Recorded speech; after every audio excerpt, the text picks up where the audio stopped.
The Rattanakosin Kingdom is the fourth traditional center of power in the history of Thailand. It was founded in 1782 with the establishment of Bangkok as the capital city. The maximum territorial extent of the Rattanakosin Kingdom included the vassal states of Cambodia, Laos and some Malay kingdoms. The kingdom was founded by King Phutayot Phorchulalok of the Chakri dynasty. The first half of this period was characterized by the consolidation of the kingdom's power and was punctuated by periodic conflicts with Burma, Vietnam and Laos. The second period was one of engagements with the colonial powers of Britain and France, in which Siam managed to remain the only Southeast Asian nation to maintain its independence. Internally, the kingdom developed into a modern centralized nation-state with borders defined by its interactions with Western powers.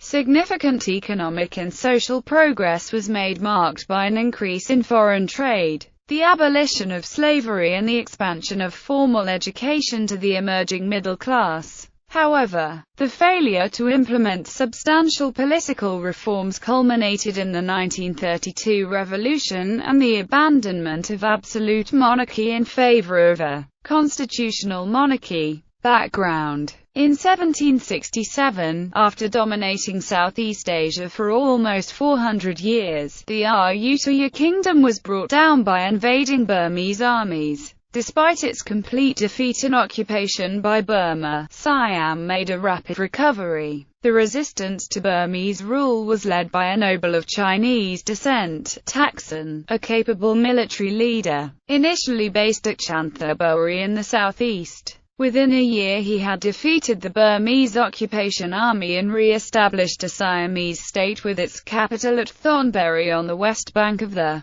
Chao Phraya, 20 kilometers from the sea. In 1768 he was crowned as King Taksin. He rapidly reunited the central Thai heartlands under his rule, and in 1769 he also occupied western Cambodia. He then marched south and re-established Siamese rule over the Malay Peninsula as far south as Penang and Terengganu. Having secured his base in Siam, Taksin attacked the Burmese in the north in 1774 and captured Chiang Mai in 1776, permanently uniting Siam and Lanna. Taksin's leading general in this campaign was Thong Duang, known by the title Chao Phraya or Lord Chakri, was himself a descendant of Mon people. In 1778, Chakri led a Siamese army which captured Vientiane. Also Luang Prabang, a northern Lao kingdom, submitted, and eventually established Siamese domination over Laotian kingdoms. Despite these successes, by 1779 Taksin was in political trouble at home. He seems to have developed a religious mania, alienating the powerful Buddhist monkhood by claiming to be a Sotapanna or divine figure. He was also in troubles with the court officials, Chinese merchants, and missionaries. The foreign observers began to speculate that he would soon be overthrown. In 1782 Taksin sent his armies under Chakri, the future Ramarai of Rattanakosin, to invade Cambodia. But while they were away, a rebellion broke out in the area around the capital.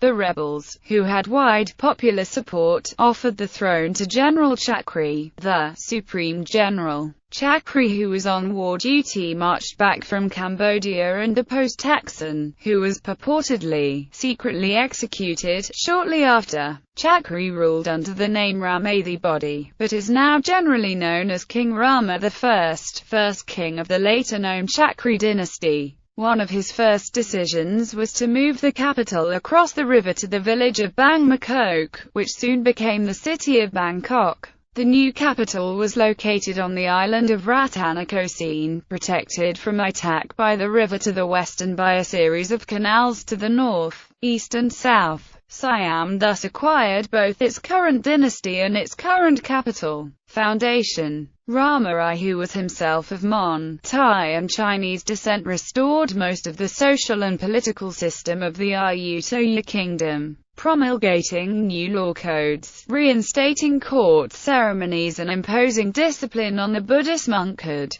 His government was carried out by 6 great ministries headed by royal princes. 4 of these administered particular territories: the Kalahome the south, the Mahathai the north and east, the Phrackling the area immediately south of the capital, and the Krom Muang, the area around Bangkok. The other 2 were the Ministry of Lands and the Ministry of the Royal Court. The army was controlled by the king's deputy and brother, Bir Parit. The Burmese, seeing the disorder accompanying the overthrow of Thaksin, invaded Siam again in 1785. Rama allowed them to occupy both the north and the south, but the Uparit, vice-king, his brother, led the Siamese army into western Siam and crushed the Burmese forces in a battle near Kanchanaburi. This was the last major Burmese invasion of Siam, although as late as 1802 Burmese forces had to be driven out of Lanna. In 1792 the Siamese occupied Luang Prabang and brought most of Laos under indirect Siamese rule. Cambodia was also effectively ruled by Siam. By the time of his death in 1809, Rama I had created a Siamese overlordship dominating an area considerably larger than modern Thailand. Invasion of Vietnam in 1776. When Tay Son rebel forces captured Gia Dinh, they executed the entire Nguyen royal family and much of the local population. Nguyunh, the only member of the Nguyunh family still alive, managed to escape across the river to Siam. While in exile, Nguyunh wished to retake Gia Dinh and push the Tay Son rebels out.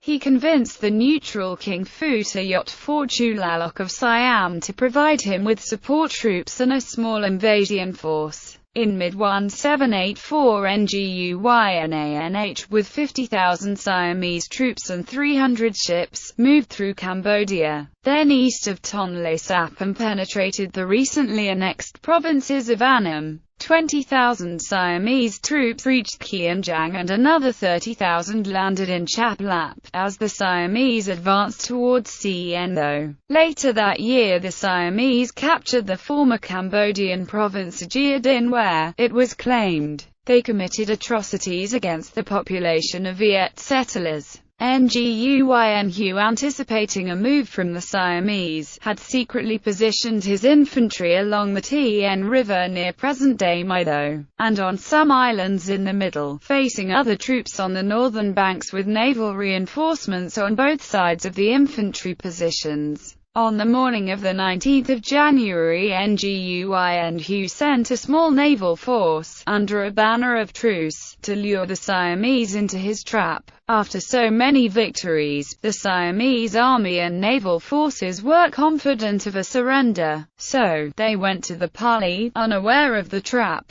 Nguyugh's troops dashed into the Siamese formation, slaughtered the unarmed emissaries and turned on the unprepared troops. The battle ended with a near annihilation of the Siamese force. All the ships of the Siamese navy were destroyed and only 1,000 of the original expedition survived to escape back across the river into Siam. Wars with Burma. Soon King Bodorpaya of Burma started to pursue his ambitious campaigns to expand his dominions over Siam. The Burmese Siamese War, also known in Siam as the Nine Armies War, because the Burmese came in 9 armies, broke out. The Burmese soldiers poured into Lanna and northern Siam. Siamese forces, commanded by Kawila, Prince of Lampang, put up a brave fight and delayed the Burmese advance, all the while waiting for reinforcements from Bangkok. When Phitsanulok was captured, Anurik devashed the rear palace, and Rama I himself led Siamese forces to the north. The Siamese relieved Lampang from the Burmese siege. In the south, Bodorpaya was waiting at Chedi Samong ready to attack. The front palace was ordered to lead his troops to the south and counter-attack the Burmese coming to Ranong through Nakhon Si Thammarat. He brought the Burmese to battle near Kanchanaburi. The Burmese also attacked Thaling, where the governor had just died. His wife Chan, and her sister Mook, gathered the local people and successfully defended Thaling against the Burmese. Today, Chan and Mook are revered as heroines because of their opposition to the Burmese invasions. In their own lifetimes, Rama I bestowed on them the titles Thao Thep Kasatri and Thao Sri Santhon. The Burmese proceeded to capture Songkhla. Upon hearing the news, the governors of Phatthalung fled. However, a monk named Phra Maha encouraged the citizens of the area to take up arms against the Burmese. His campaign was also successful. Phra Maha was later raised to the nobility by Rama I. As his armies were destroyed, Bodorpaya retreated. The next year, he attacked again, this time constituting his troops as a single army. With this force, Bodorpaya passed through the Three Pagoda Pass and settled in Ta Dinh Dang. The front palace marched the Siamese forces to face Bodorpaya. The fighting was very short and Bodorpaya was quickly defeated. This short war was called the Ta Dinh Dang Campaign. Peace. The reign of Rama I's son Phuthalawetlanaphalai was relatively uneventful. The Chakri family now controlled all branches of Siamese government. Since Rama I had 42 children, his brother the Iruparat had 43 and Rama II had 73. There was no shortage of royal princes to staff the bureaucracy, the army, the senior monkhood and the provincial governments. There was a confrontation with Vietnam, now becoming a major power in the region, over control of Cambodia in 1813, ending with the status quo restored. But during Rama I's reign, Western influences again began to be felt in Siam. In 1785 the British occupied Penang, and in 1819 they founded Singapore. Soon the British displaced the Dutch and Portuguese as the main Western economic and political influence in Siam. The British objected to the Siamese economic system, in which trading monopolies were held by royal princes and businesses were subject to arbitrary taxation. In 1821, the East India Company's Lord Hastings, then Governor-General of India, sent company agent John Crawford on a mission to negotiate a new trade agreement with Siam, the first sign of an issue which was to dominate 19th-century Siamese politics. Consolidation. Rama II died in 1824 and was peacefully succeeded by his son Prince Jesadabondindra, who reigned as King Phra Nangkleo, now known as Rama III. Rama I's younger son, Mongkut, was suggested to become a monk, removing him from politics. In 1825 the British sent another mission to Bangkok led by East India Company emissary Henry Burney. They had by now annexed southern Burma and were thus Siam's neighbours to the west, and they were also extending their control over Malaya. The king was reluctant to give in to British demands, but his advisers warned him that Siam would meet the same fate as Burma unless the British were accommodated. In 1826, therefore, Siam concluded its first commercial treaty with a Western power, the Burmese Treaty. Under the treaty, Siam agreed to establish a uniform taxation system, to reduce taxes on foreign trade and to abolish some of the royal monopolies. As a result, Siam's trade increased rapidly, many more foreigners settled in Bangkok, and Western cultural influences began to spread. The kingdom became wealthier and its army better armed. A Lao rebellion led by Anuvong was defeated in 1827, following which Siam destroyed Vientiane, carried out massive forced population transfers from Laos to the more securely held area of Isan, and divided the Lao Muang into smaller units to prevent another uprising. In 1842–1845 Siam waged a successful war with Vietnam, which tightened Siamese rule over Cambodia. Rama II's most visible legacy in Bangkok is the Wat Pho temple complex, which he enlarged and endowed with new temples.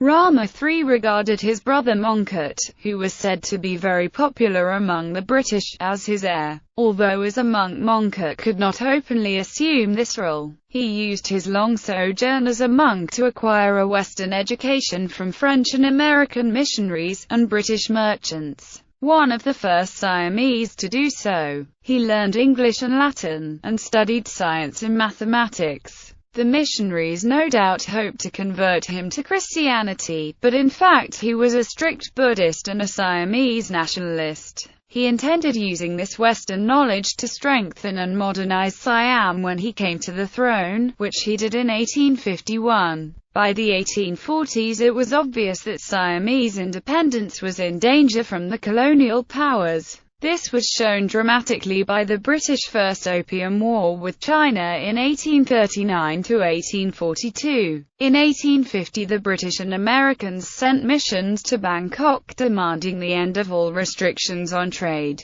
the establishment of a Western-style government and immunity for their citizens from Siamese law. Rama III's government refused these demands, leaving his successor with a dangerous situation. Rama III reportedly said on his deathbed, "We will have no more wars with Burma and Vietnam. We will have them only with the West." Economically, from its foundation, Rattanakosin witnessed the growing role of Chinese merchants. A policy that started with King Taksin, himself the son of a Chinese merchant. Beside merchants, Chinese who were farmers, endlessly came to seek fortune in the new kingdom. The Rattanakosins' rulers welcomed the Chinese, due to their source of economic revival. Some ethnic Chinese merchants became the court officials, holding crucial positions. Chinese culture such as literature was accepted and promoted. Many Chinese works were translated by ethnic Chinese court dignitaries. Siam's relationship with the Chinese Empire was strong. Rama I claimed his blood relation with Taksin, worrying that the Chinese court might reject his approval. The relationship was guaranteed by the tributary missions, continuing until the Rama IV's reign. Thus Chinese played a very crucial role in the revival of Rattanakosin Kingdom. Enlightenment. Mongkut came to the throne as Rama IV in 1851, determined to prevent Siam from falling under colonial domination by forcing modernization on his reluctant subjects.